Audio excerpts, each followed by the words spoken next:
नमस्ते मित्रों, यह कहानी आज से लगभग 3000 वर्षों पूर्व की है। गांधार राज्य के लूहर नगर में पाणिनि का जन्म हुआ था, जो आज पाकिस्तान में लाहौर नाम से जाना जाता है। वो लूहर राज्य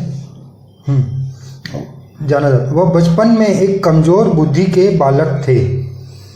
पढ़ा हुआ कोई भी पाठ उन्हें याद नहीं रहता था। कई वर्ष बीतने पर भी वे ज़्यादा कुछ सीख नहीं पाए थे। तो उनके गुरुजी ने पाणिनि के हाथ की रेखाओं को देखकर यह जानना चाहा कि इसके हाथ में विद्या रेखा है भी या नहीं। पाणिनि ने उत्सुकता भरे स्वर में पूछा, मेरे हाथ में विद्या रेखा है ना गुरुजी? गुरुजी ने दुखी होकर कहा, नहीं पुत्र, तेरे भाग्य में विद्या नहीं है। यह सुन वह बालक थोड़ा घबराया, मगर शीघ्र ही वह जोश उमंग से भर गया और अपने गुरुजी से पूछा, विद्या रेखा कहाँ पर होती है गुरुजी? उस बालक ने झट से एक चाकू उठाया और बताए गए स्थान पर चाकू से एक लंबी लाइन खींच दी।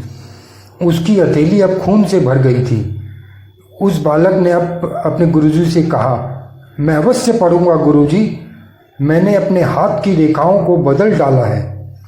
गुरुजी यह देख हतप्रभ रह गए, आश्चर्यचकित रह गए कि यह बालक इतना दृढ़ निश्चयी है कि यह पढ़कर ही रहेगा।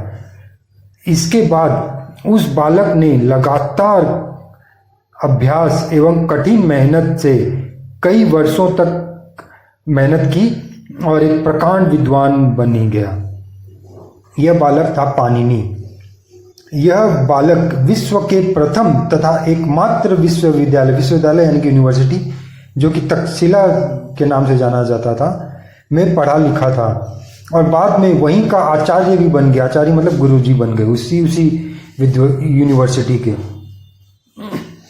इन्होंने संस्कृत भाषा की सूक्ष्म मतलब बहुत ही महीन छानबीन की थी तथा संस्कृत व्याकरण के कई नियम भी बनाए थे। प्रत्यय यानी कि सफिक्स, जो किसी शब्द के अंत में लगाकर एक नया शब्द बना लिया जाता है, का आविष्कार भी इन्होंने ही किया था। बाद में इनकी लिखे ग्रंथों, अष्टाध्यायी और भी कई ग्रंथों से संस्कृत व्याकरण का जनक इन्हें कहा जाने लगा। 1800 ईस्वी मतलब 18वीं सेंचुरी के आसपास, यानी कि आज से लगभग 150 से 200 वर्षों पूर्व, अंग्रेजों ने इनके लिखे ग्रंथों यानी कि किताबों को पढ़कर ही एक सब्जेक्ट इंग्लिश ग्रामर शुरू किया था। उससे पहले इंग्लिश एक अशुद्ध जंगली लोगों की भाषा ही समझी जाती थी। अंग्रेज थोड़ा सा ही व्याकरण समझ सके थे इनकी किताबें पढ़कर, इसलिए इंग्लिश ग्रामर अभी भी काफ़ी अधूरा ही है।